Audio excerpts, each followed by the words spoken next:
All right, let's try that again. Welcome into the Rebel Report. My name is Michael Borky. Appreciate you being here on this Sunday night. For those of you that stuck around after the little equipment snafu on the first one, I appreciate you.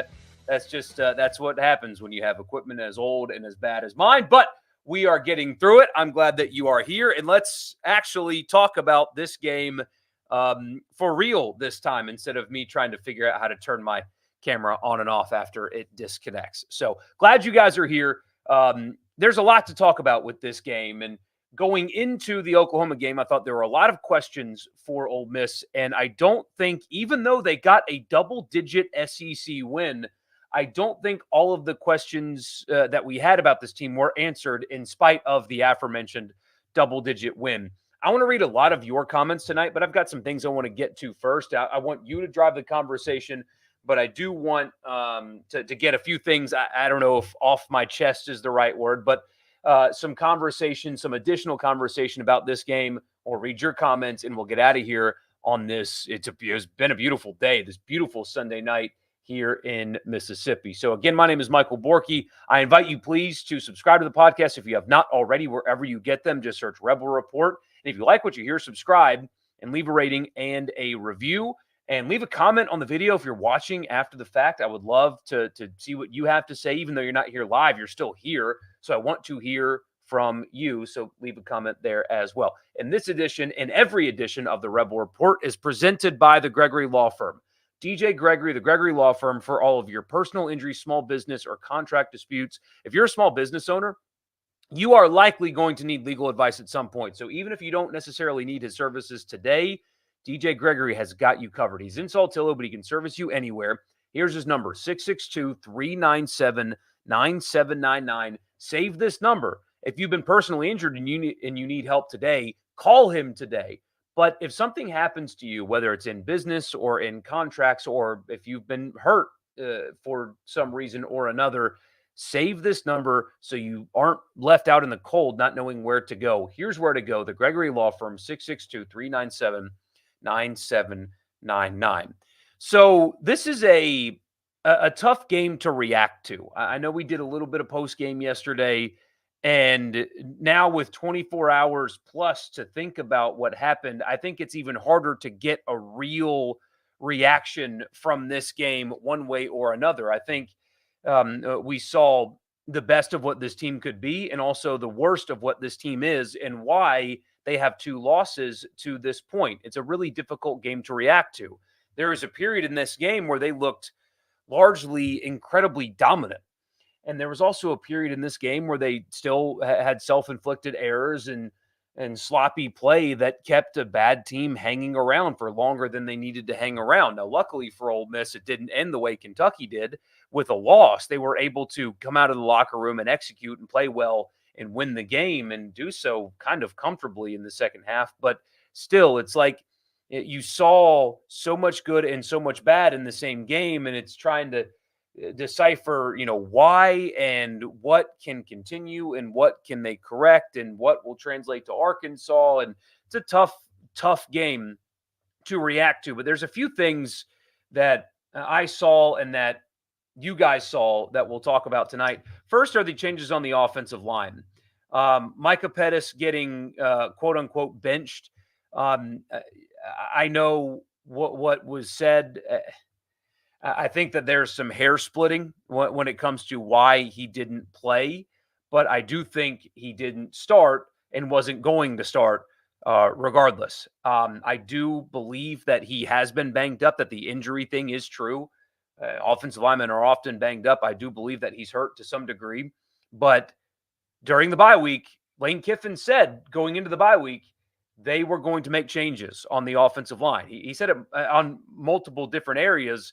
They made personnel changes on the offensive line, and largely it worked. They held up well, especially in pass protection, really exclusively in pass protection.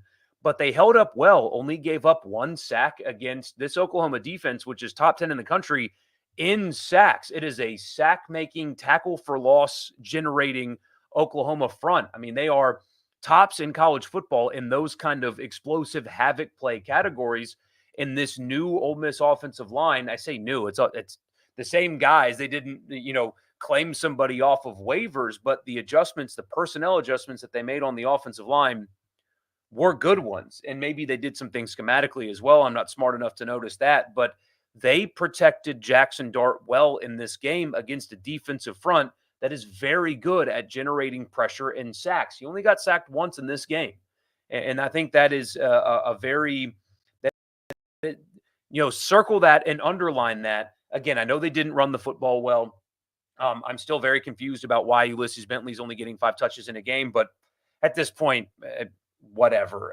Talking about it is just going to make all of you guys crazy. But upon further review, if you will, the offensive line actually had a good day relative to what you've expected from them this season, what they have been this season, and who they were playing. I know Oklahoma's a bad team overall, and their record reflects that. They are good at getting pressure, and they were not really able to get a whole lot of pressure against Ole Miss in this game. Dart was better, especially in the second half. Started 3 of 8. I think they did a good job calling this game to help him, but he helped himself as well. That play that we talked about in the post game, the throw to Davis where he escaped pressure and put one over the head. I mean, little things like that. That was kind of vintage Dart. Where in the first half, again, he started 3 of 8. A drop didn't help there, but really overthrew Caden Lee on a third down and just, wasn't able to settle in and get comfortable. But use the tight end after the first possession anyway. But use the tight ends, was accurate on the intermediate stuff, got the ball out faster, spread the ball around a little bit, tucked it and ran it sometimes. Now, there was he missed a wide open Juice Wells. Like, he didn't throw the ball. I mean, he missed. I don't know if he saw him late or didn't realize until after that he was open, but there was an opportunity for a touchdown that he did not throw the ball to, but pulled it down and ran it some. I think a couple of times in the first half made a poor decision, which is funny because you spend all offseason talking about how Jackson Dart needs to protect himself better. But on third down at the goal line, you slide, or not at the goal line, but in goal to go territory, and you slide a yard short of the first down when you could have gotten it and avoided the weird play call on 4th and short that led to no points on the drive. So it wasn't a perfect day by any stretch of the imagination. Definitely not a perfect start, but settled in the second half and played well, made good plays. Again, the aforementioned throw on the broken play was really good. Hit Watkins on not a deep ball, but not an intermediate ball either, just kind of in between deep and intermediate. What was that, like a 35-yard, what would have been a touchdown pass if Watkins' knee was not down like this far from the end zone. So spread the ball around, was good in the intermediate stuff, settled into the game some, and in the second half had some of that swagger back that you have been missing. It looked like he was able to just kind of relax and play football in the second half.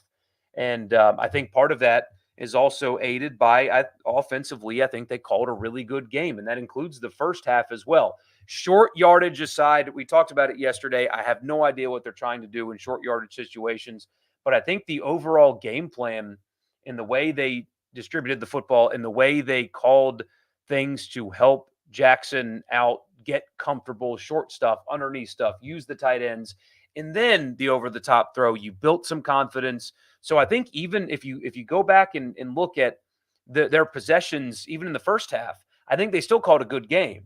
Better execution extends drives, even in the first half in which they struggled.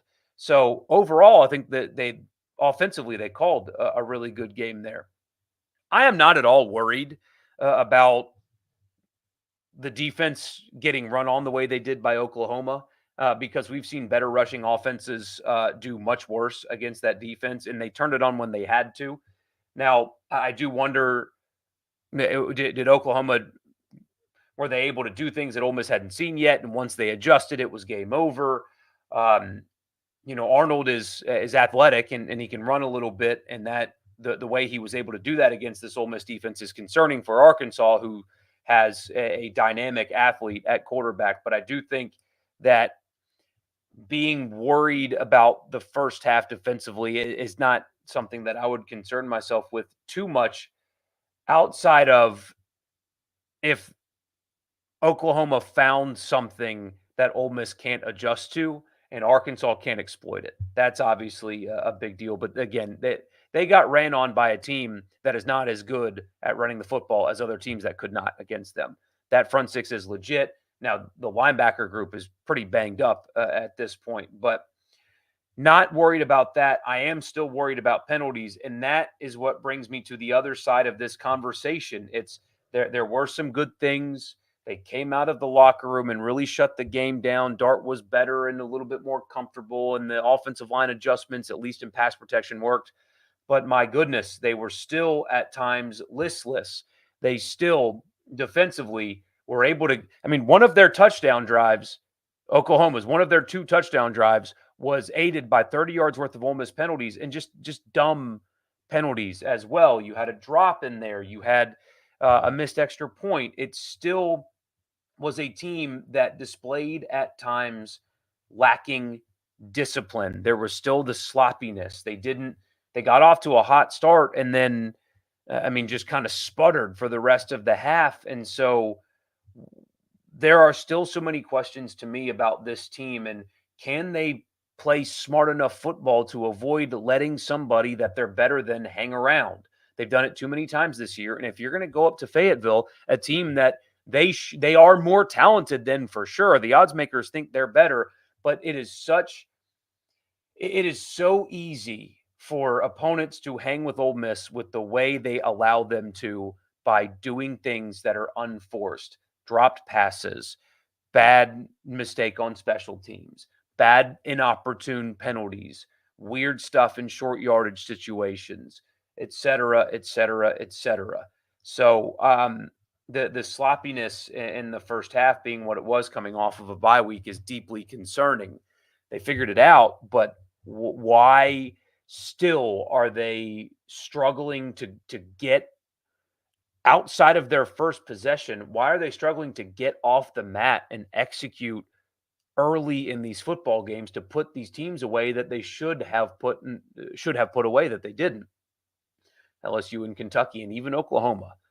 So that's still something that just it concerns me about Fayetteville. And obviously, if they're able to get past Arkansas, same thing with Georgia as well. And then finally, Lane Kiffin after the game. And there was a clip that was shared in his press conference about where he was talking about, hey, at least you're not the only, or at least there's one more person in this town that thinks that you can still have a good season without winning a national championship or whatever.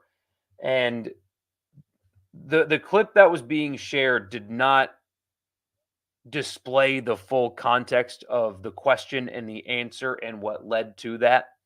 He was asked about bowl eligibility. He gave the same answer that you're accustomed to of don't really care about that. That's not the goal, whatever. But then I don't know, but I think he was trying to make a lighthearted joke about the intensity of expectations. I think that's what was going on. But it's regardless of the context of the question and the answer, it's still such a unenforced error on Lane Kiffin's part. Because number one, I talk to you guys 3 times a week. I talk to our radio audience every single day. I don't remember ever talking about if they don't win the title, the national title, then it's a failure. It was more about the fan base crowdfunded a roster to the tune of millions upon millions of dollars, and your schedule sets up beautifully for you, win 10 games and make the playoff. It was completely and totally rational expectations from the fan base, but it didn't start with the fan base and it didn't start with the media. It started with him. They did the last dance thing. They called their team elite. They did all of those things.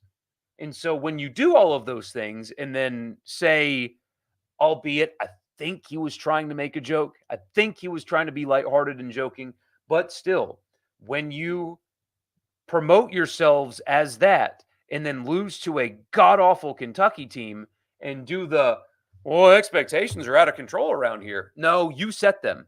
They were your expectations. Don't blame fans for believing in what you saw as the $10 million head football coach of the many, many millions of dollars that you have on your roster. That is something that you started. Nobody else. Last Dance was you. Using the word elite was you first. Just unenforced error on Kiffin's part. Really, really bizarre there. So those are some of my thoughts. I'll read a bunch of your comments and we'll get out of here after I tell you the podcast is brought to you in part by Advantage Business Systems. Check them out online at absms.com. Advantage Business Systems has you covered for all of your office technology needs. Tell them I sent you and you'll get a complimentary office technology assessment. So again, if your business is in Mississippi and you need tech in the office, anything from copiers and printers and mail machines to data security and cloud storage, tell them I sent you and they'll come out and give you an assessment on me. Advantage Business Systems, absms.com. The podcast is also brought to you by Priority One Bank. They make you their priority every single day with local loan servicing and decision making. So if you need a loan or you've got a loan through them and you need some help with it, they've got you covered. It is somebody that you'll sit down with face to face and not on Zoom or out of state because, again, Priority One Bank makes you their priority. Brian leads us off, says if they don't improve on offense, they'll lose in Fayetteville. They need to play a full game the way they played the third quarter this past weekend. They do. I mean, because I think that Arkansas is going to be able to score a little bit. Now, I don't know. Some people that I've interacted with over the last day or so have, for some reason, put Arkansas up on this pedestal like they are 2010 Alabama. Like they are just like this untouchable force. And look, Ole Miss can go up there and lose. They've done it before. They certainly will do it again, and it certainly could happen on Saturday. But I think that people are really overinflating what this Arkansas football team is. They got smoked at home by LSU just 2 weeks ago. I mean, we're non-competitive, and that was coming off of a bye week. And from the jump, they were completely out of the game. They had no chance of winning that game from the second it was kicked off. I remember texting Haydad on LSU's first possession about that game, like, oh, this one's over.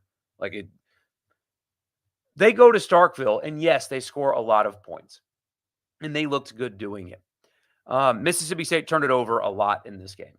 Mississippi State is the worst team in the SEC, and it's not anywhere remote. They are so far below Auburn, who beat or Kentucky. They're worse than Kentucky. There is a gap between Auburn and Kentucky and Mississippi State that is wider than Auburn and Kentucky and Tennessee. Seriously, they are the Mississippi State's defense would struggle. Not just struggle. They would be one of the worst defenses in the Mid-American Conference. And how do I know that? Because I saw a Mid-American Conference team go down there and run the ball up and down the field on them. They are pathetic defensively. Awful. I mean, beyond awful. So, yeah, Arkansas scoring a lot of points looks great and it looks scary or whatever. There is not a single player that starts for Mississippi State. There might be a safety that would play some, but otherwise there is not a player that starts on State's defense that would get a single meaningful snap for Ole Miss in the Georgia Southern game. Their personnel is so bad, and I think people are like looking at history and they're looking at like just last Saturday and putting Arkansas up on this pedestal that they are like this untouchable force, and not that they're this deeply flawed football team. That has an extremely talented quarterback or athletic quarterback, very inconsistent throwing the football. They've got a dude up front on defense. I think that I would take Oklahoma's defensive front, their front six anyway, or maybe the entire defense over that of Arkansas's. I mean, they're better than I and a lot of people thought they were, but people are putting them on this level in which they have not earned that kind of respect right now. It is absolutely a losable game. I'm not saying that they're not going to lose that game, but a lot of people need to relax on what you think Arkansas actually is. This offense needs Trey Harris. What's funny is I think the absence of Trey Harris could have or could be the thing that wakes them up to, hey, maybe there are a lot of weapons on this team whose names are not Trey Harris that can help win football games. I don't know. I don't know, but yes, Trey Harris will absolutely help when he's available. Could be worse for the Saints. They could be the Titans, or see what happens to the Bears. Oh, jeez. Oh. Please get Haydad tomorrow. He was so mad State gave up 58 points and 10.7 yards per rush. They're going 2-10. Yeah, they're going 2-10. We have now learned that while they were and have improved offensively, that the Texas and Georgia and Texas A&M games were more of a product of what was around Texas and Georgia and Texas A&M, as opposed to they belong on the field with these teams now, because they don't. The first half of that game looked a lot like Kentucky, didn't it? Oh, I mean, it was almost a carbon copy, wasn't it? What's interesting, though, I mean, positive spin or negative spin, it felt like going into that halftime locker room. I didn't go into the locker room, but it felt like at halftime as the team was going to the locker room that it's over. That I would be lying to you if I told you guys that I didn't have that thought of the collapse is going to start, that it's over. They're going to either play tight or whatever, and they're going to lose this game, and it's going to be ugly around, like really ugly around here. And Kiffin and Dart after the game even talked about how the locker room, it was an ugly locker room at halftime. But they came out and they dominated. So is that a good thing? That it's a program that's down bad, although it shouldn't be, to some degree anyway. But it's a team that's just been dealing with a lot of stuff, and there's just rumors and whatever, and just a lot of stuff happening, and they play poorly again in the first half of a game, and they're getting booed off the field. And is it a good thing that they came out and dominated with all that up against them? Is that a sign of leadership finally taking over and them figuring some things out offensively and offensive line adjustments finally working? Or is it still a major concern that they started what was such an important game in such a way that they were justifiably booed off the field? And by the way, shout out to the sorry, I'm losing my voice.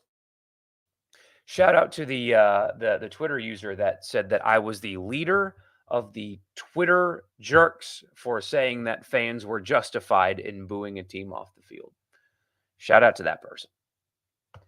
It's going to depend on whether we get the first half team or the second. Now, the one I'll give them credit here, I thought the final two quarters was the best half of football they've played this season. Strongly agree. Think they could have added more, but slowed it down like they tend to do. Absolutely.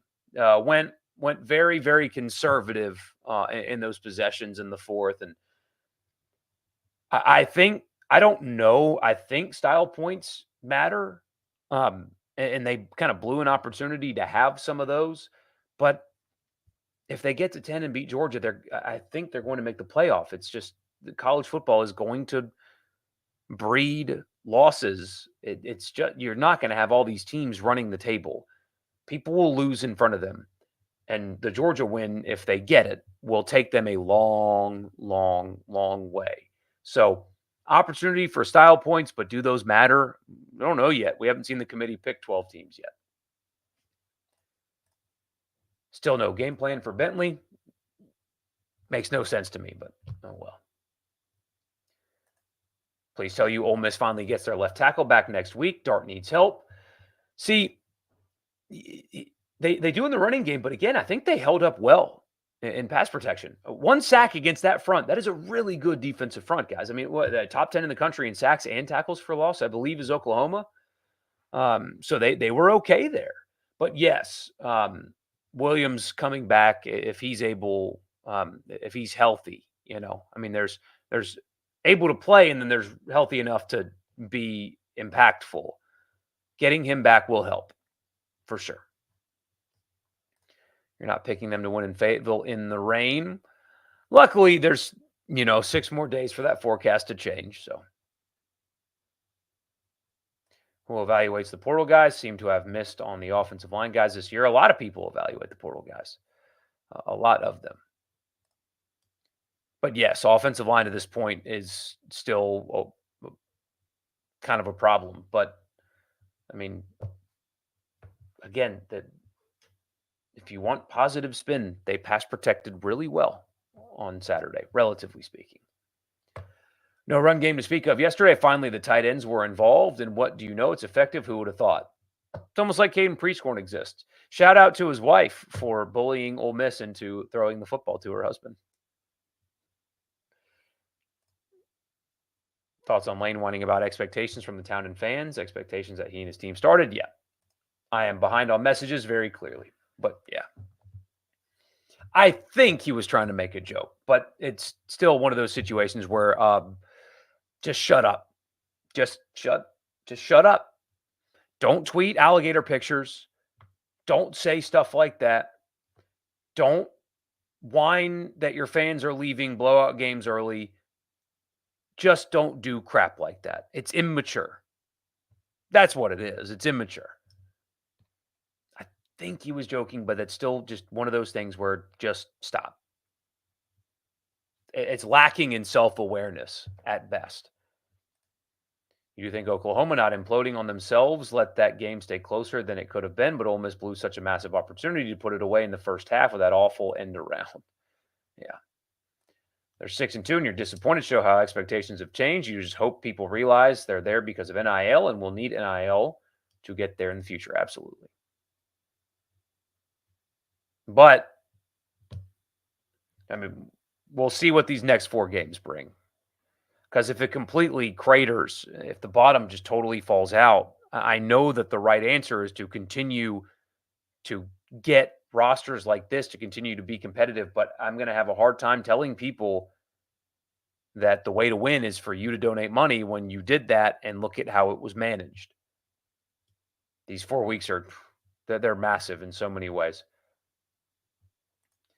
Lane's comments after the game were a bad look. Don't like that at all. Another one, thought Dart was really good overall. This is an underrated performance of his. You don't know if people will appreciate as much. This is what this team is on offense, just not good enough to press defenses for tons of points, and they're so limited at running back with little lanes to run through. Parrish is clearly hurt, and they're continuing to choose to not play their best running back. I mean, they're actively choosing not to play their best running back. It is a choice that they are making, and it makes no sense. It makes no sense at all. I mean, can Bentley really change everything about the running game? No, but can he do things that Parrish cannot? Yes. O-line is the hardest spot to pick up good talent. Wish they could get top high school talent, but for some reason can't pull them because they're rare. Defense with that, it's simple. They're just rare. Ready to go offensive linemen are just very rare. This defense without penalties would be truly elite. It didn't feel like Oklahoma earned either of those 2 drives, not to mention a clear missed hold on Oklahoma's second touchdown drive. Yeah. The Big East package clearly works, so why was that not on the field on 4th and 1? This is the same stuff we've talked about in the LSU game. And so they did stop him. They got it once.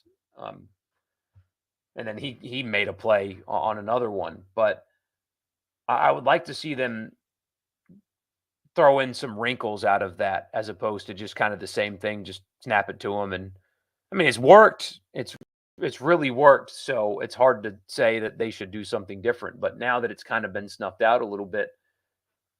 But yeah, I hated that end around call. I mean, it was a long developing play where it's 3rd and 3 feet, right? That's all it is.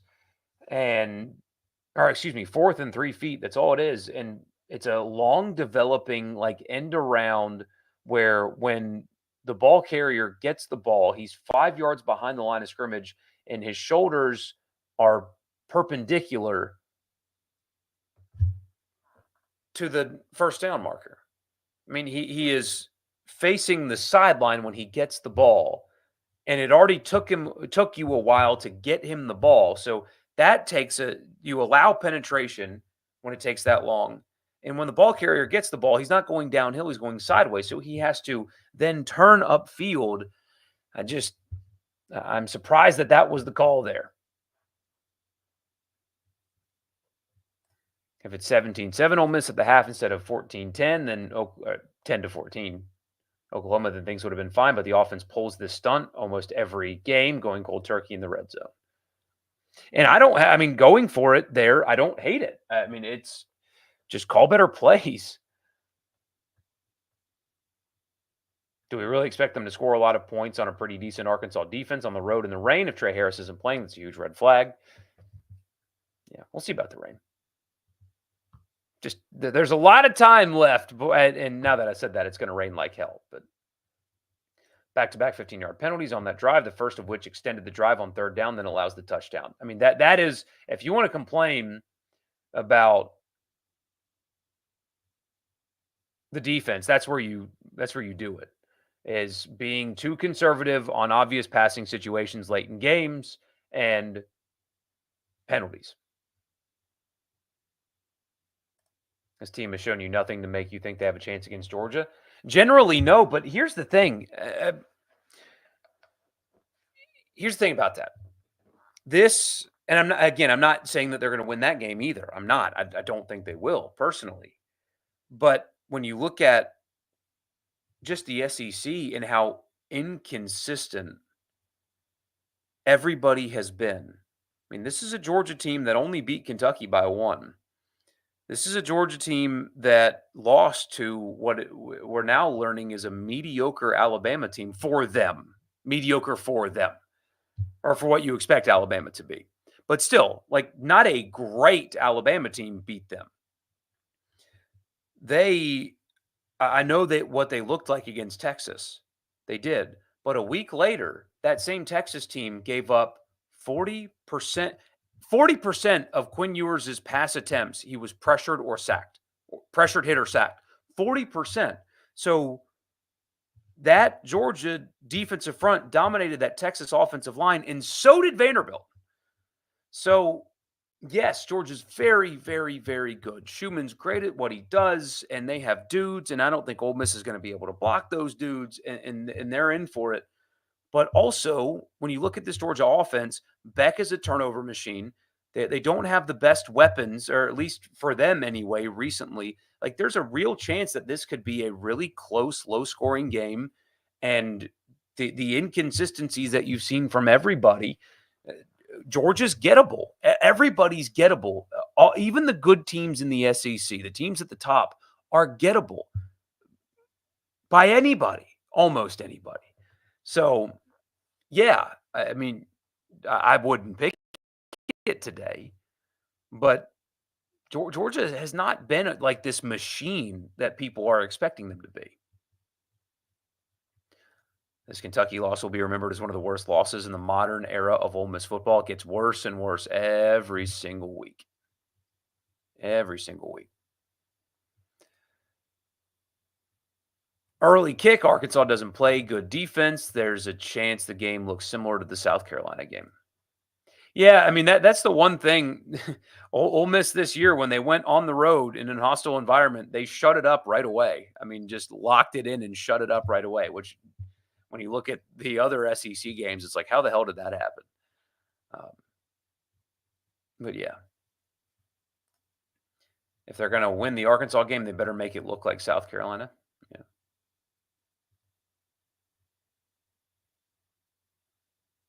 You said all the attention. They need to take one game at a time. They're getting the cart ahead of the horse. I think that it's a combination of a lot of things. The pressure and expectations may be a part. The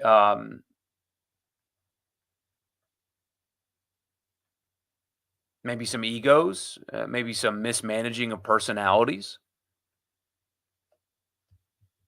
If you set the over under at 8.5 wins, would I still take the over? No, I wouldn't. I don't think.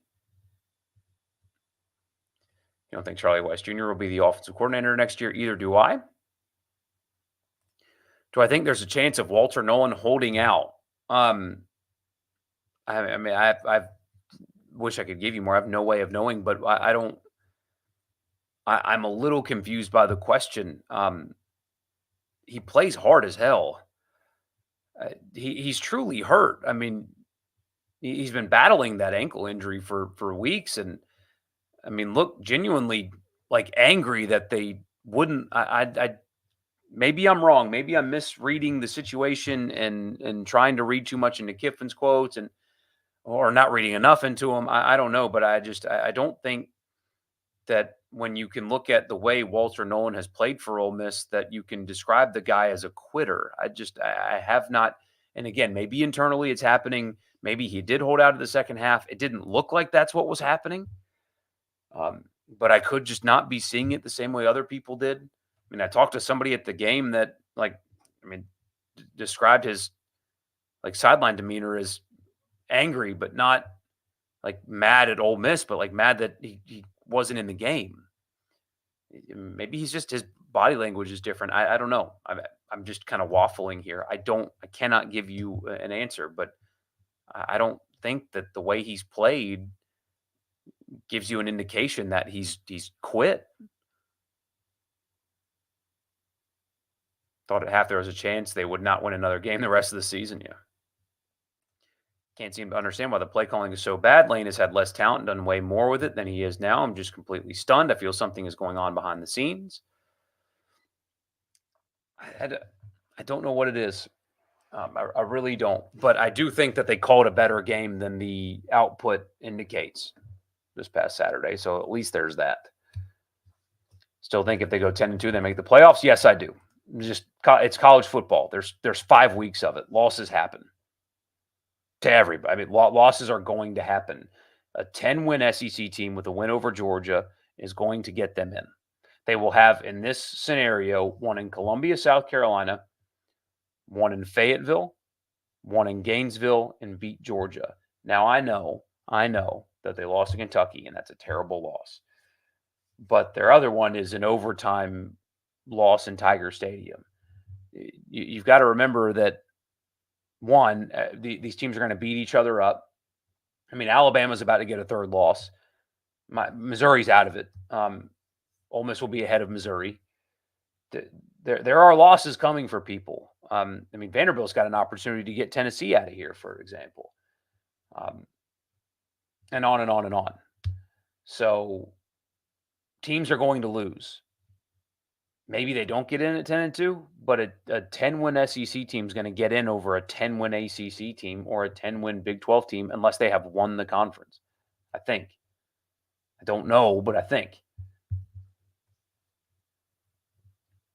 Laramie tonsils don't grow on trees. No, they do not. Considering how little production Judkins has at Ohio State in this limited Ole Miss run game, maybe both parties should have gotten their acts together and made an agreement. Yeah, it's one of those rare situations where, like in a trade in the NFL, everybody tries to figure out, which side won, who won the trade. If this is a quote unquote trade, I know it's not, but just work with me here. Both sides lost. He's not been good at Ohio State. He has not been starting. As I said, and people just the two other people on the radio show just wanted to disagree with me about Travion Henderson, and it's like, okay, you're wrong, but okay, and hey, look who got one right. It's a rare thing, so I got to brag about it. But he's not playing well when he's playing. He's not the starter. Hell, he might not even be the second best back on the team.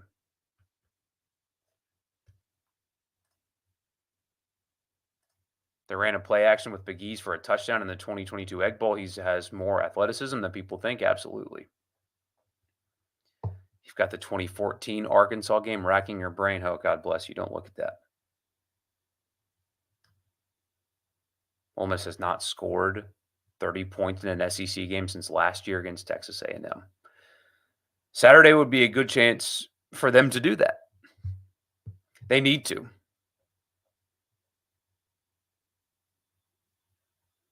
It seems like Lane wasn't scheming for the tight ends. Maybe it's just you, but it felt like Jackson was hinting at that in his press conference. Um, if he was, then that's not totally fair because there have been times where his tight ends have been open and he has not thrown them the football. So eighth in SEC in scoring dead in the middle at 25 points per game. Not good. Indiana's coach, Clark Lee, they're being super successful with top teams. Why can't Kiffin do that with more talent? I love him, but that doesn't make any sense.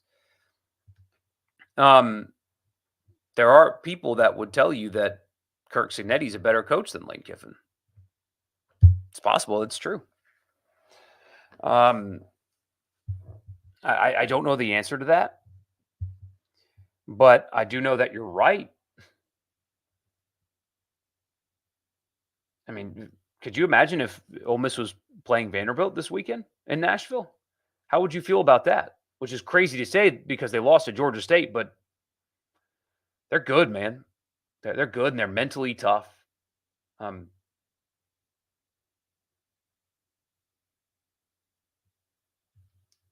I don't know, but I do know that Kiffin has elevated Ole Miss up until this point too. Could Clark Lee have come to Ole Miss and done what Lane Kiffin did? No. Nope. 0% chance. No, I mean 0% chance.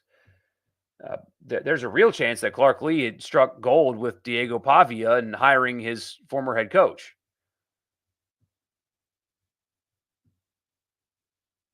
Which isn't totally fair because he's doing a great job. But I mean, I refuse to believe that Clark Lee could have come to Ole Miss and 4 years later won 11 games. Just refuse it. So you sense A&M has a loss coming this week in Columbia, South Carolina. Ooh, see, but that's the kind of stuff I'm talking about because absolutely that can happen. Absolutely that can happen. Is there a way Georgia loses to Florida and Ole Miss gets left out going 10-2? I have no idea. There is such a air of unknown with how the committee is going to select 12 teams. Vandy's a 6.5-point dog at Auburn. Such disrespect. Massive disrespect. Terrible. Love the doors in that one. Happy for A&M. You honestly was pulling for them. Can't put your hate away for LSU, but you hate it makes the strength of schedule looks worse. Good for Elko. Great hire. Quarterback change. That was the difference in that one. Did the Oklahoma offensive line just kind of stop trying there at the end? It made no sense. How many sacks in a row was it? I mean, I think part of it is when it was obvious that they had to throw the football, then it was elite defensive line against porous offensive line, and they were probably a bit worn out and just I don't know. I don't think they stopped trying. I think that showed you both how good Ole Miss is and how bad Oklahoma is in those spots.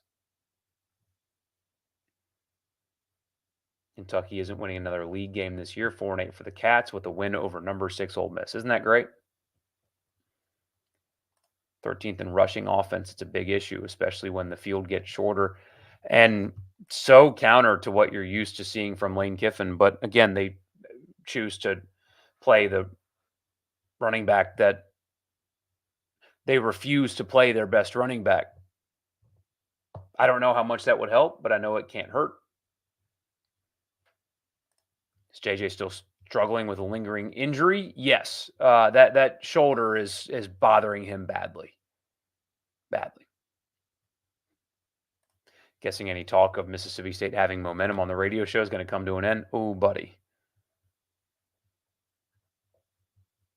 We now know that they played 3 top 15 teams relatively close because they weren't taken seriously. That's what we know now. They weren't taken seriously. They were overlooked. And yeah, Ole Miss is a touchdown favorite at Arkansas. They should win this game. Doesn't mean they will, but they should. 10 sacks counted for Ole Miss. And frankly, it should have been more. Hell, it should have been 14. Missed a few. And Arnold's athletic, so it's not like he's a statue back there. In fact, he's a great athlete. He's an elite athlete. Um, so it should have been, instead of 10, it should have been 14 or so. One rush of 20 yards in league play. Guess who did that? Yeah. In one game, he had as many rushes. Well, what's the stat? In one game, he had as many rushes of over 8 yards than his counterpart did all season.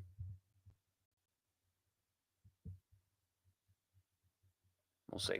Anyway, I got to run, guys. Thank you so much, as always, for being here and taking part. This is a lot of fun. I hope you liked it. And we'll be back on Tuesday. No live on Thursday because it's Halloween. We're going trick or treating. But I will have a video. I'll have a pregame video up. But yeah, we're going trick or treating. But you guys, the best. Thank you, and I'll see you live on Tuesday.